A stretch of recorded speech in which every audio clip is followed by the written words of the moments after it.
Hi, we're Weekend Football. I'm with Laith and Ross again, and I'm Michael. Say hello. Hi, everybody. Hello.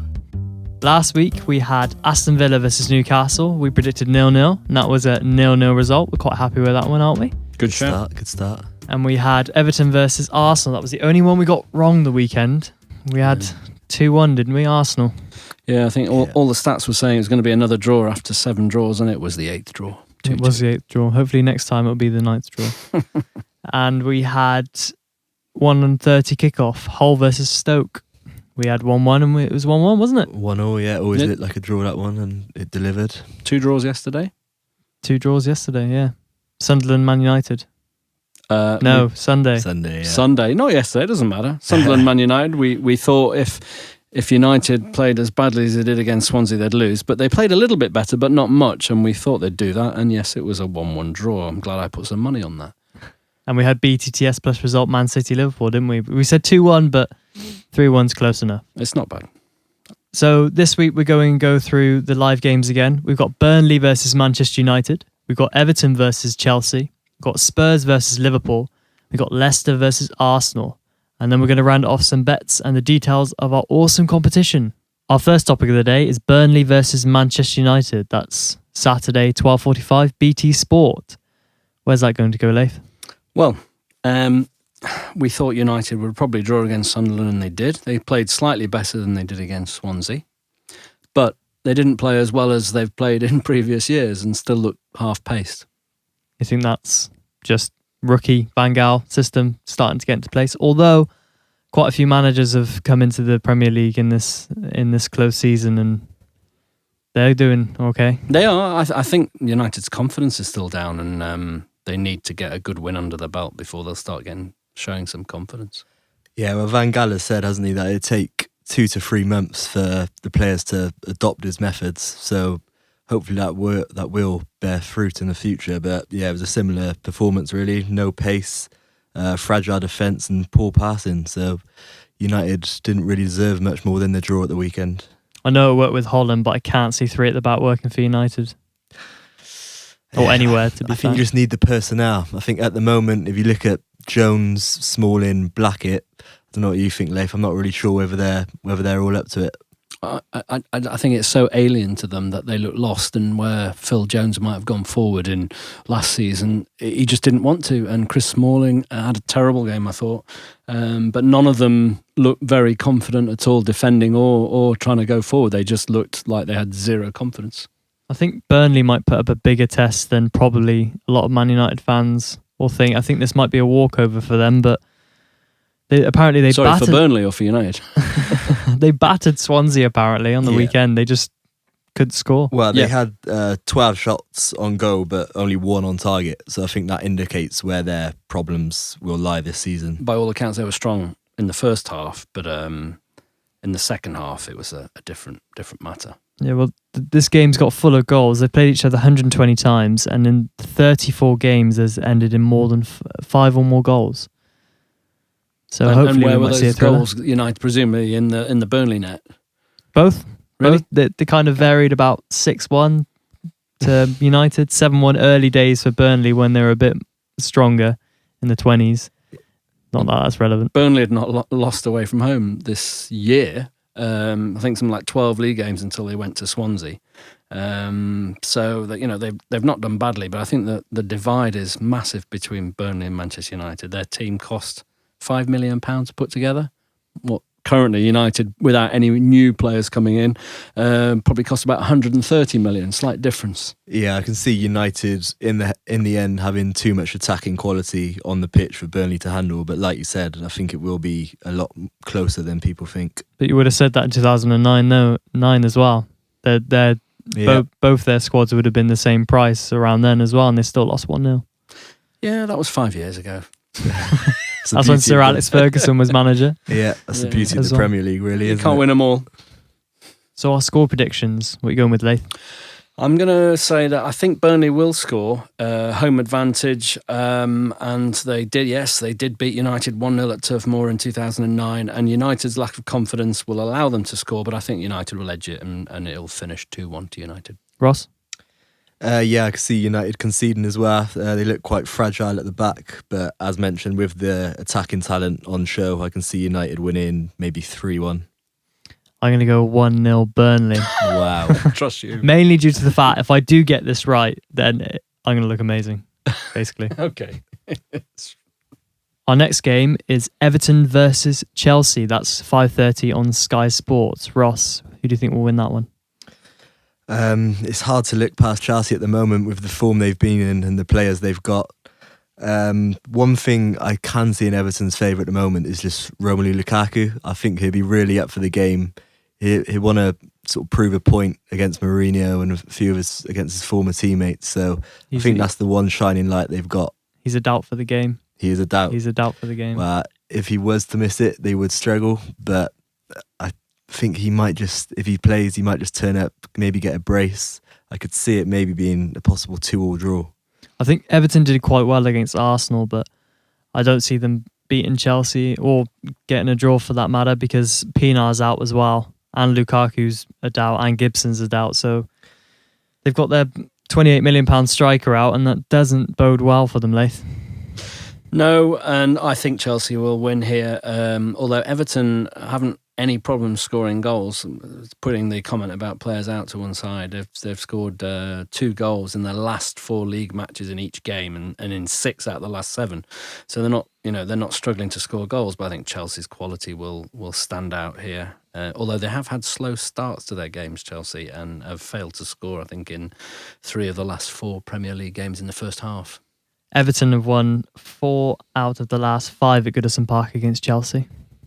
Yeah, they're always a different prospect at home. I think they dominated for the first 45 minutes against Arsenal. Looked a little tired towards the end.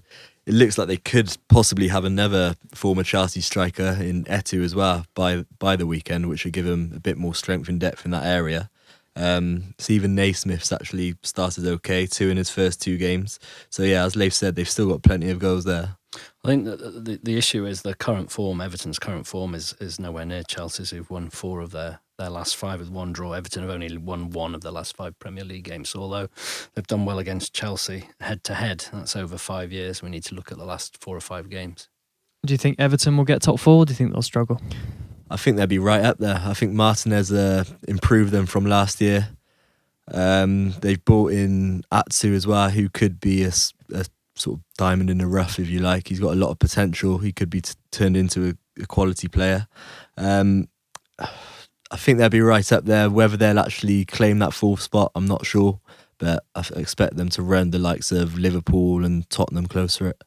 I think the quality in that top 6 is just too much for Everton at the moment. I think next season they might. I know last season they did quite well, but always second season syndrome, isn't it? I don't think they'll do as well as the top 4, but we'll see. And we'll go score prediction. Ross? At Goodison Park, with Lukaku fit, I could see them claiming a 2-2 draw. I think they might just surprise Chelsea. Leith? No, I'm going for a Chelsea away win 3-1, and the value for me is in both teams to score away win, but also in Everton to be leading at half-time, Chelsea to win at full-time, 33-1 at Stan James. Most bookies are offering between 22 and 28-1. I think I was going to go 2-2, but now Lukaku's a doubt and Pinar's out. I think I'm going to have to go a 2-1 Chelsea win, just on that factor. Story of the week this week comes from The Independent, which is in this morning's paper.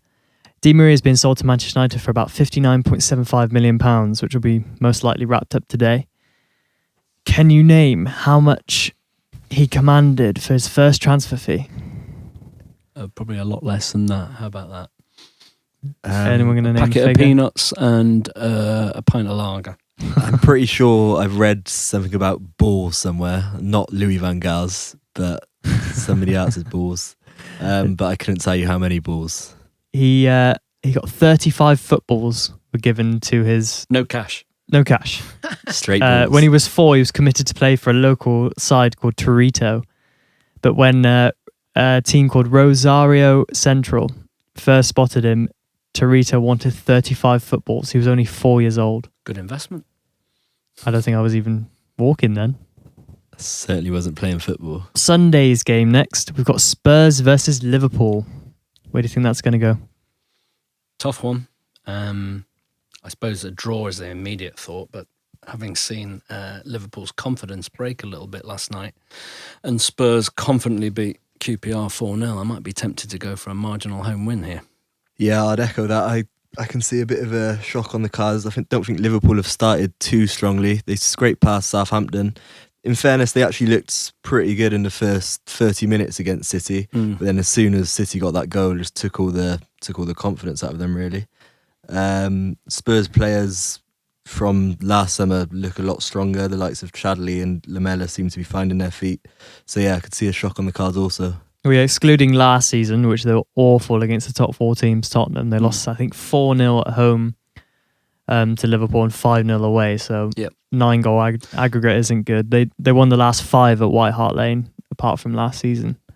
So I think a stronger Spurs side might look at trouncing the second place team last season. Haven't conceded any goals at all in their last 3 games, and Liverpool are just I think they're currently the highest number of goals conceded in the last 6 games, joint with Villa and Palace, with 12 goals conceded in the last 6 and 14 goals conceded in the last 7.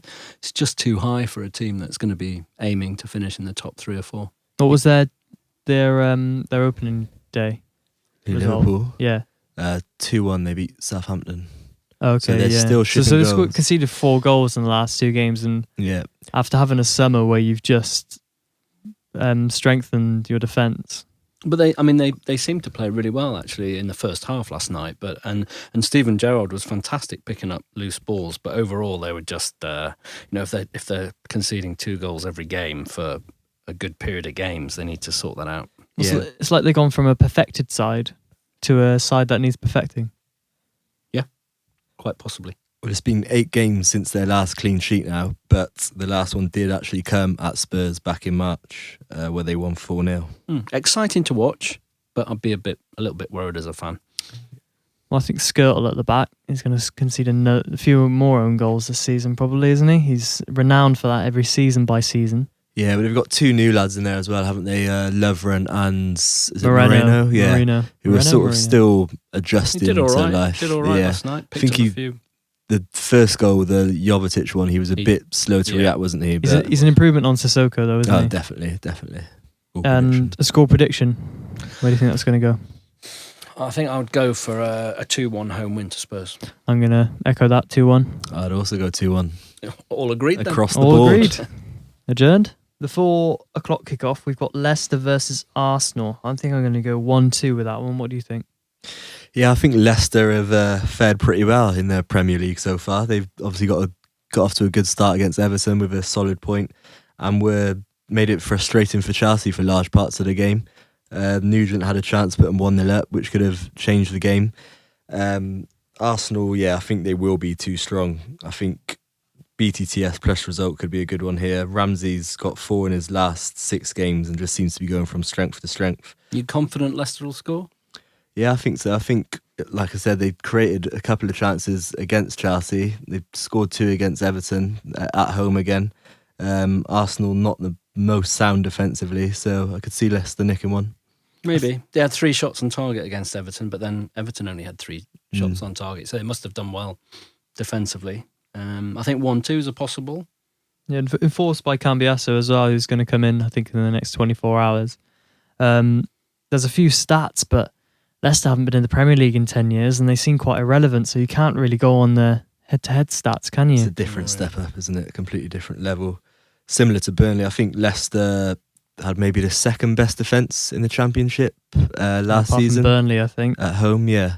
But yeah, it's hard to sort of go on that because it's a completely different level. One stat we've got for Arsenal is that they've salvaged points in their first 2 games of this season in injury time, with their 2-1 win over Palace and their draw. Obviously leaving it a bit late and not getting in early. Yeah, could be a similar occasion this weekend as well. I think Leicester could nick one. I could see Arsenal winning 2-1, nicking one late on.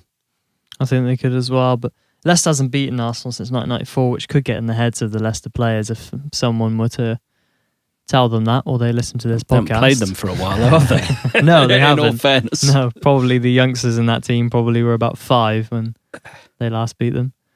But yeah, I'm going to go 1-2, I think. Away win for sure. I'm thinking it might be 0-1, but yeah, Leicester could score. Yeah, I think it would be close, but I think Arsenal will win 2-1. I think I'm going to change mine, actually. I'm going to go 1-3. I think Arsenal will see it off and Leicester might get a late consolation. I think it'll be close, though. I was thinking along those lines, but I think with Giroud out as well, possibly for 3 months with a broken foot, they maybe need to strengthen in that area before the end of the transfer window. Go on, change your mind again. Let's do an indecisive Dave. I don't know what I want. I'm going to stick with 3-1. Okay. 2-1, Ross? 2-1 Arsenal. Sorry, 1-2. Yeah. 1-2 to Arsenal. I'll stick with that. 1-2.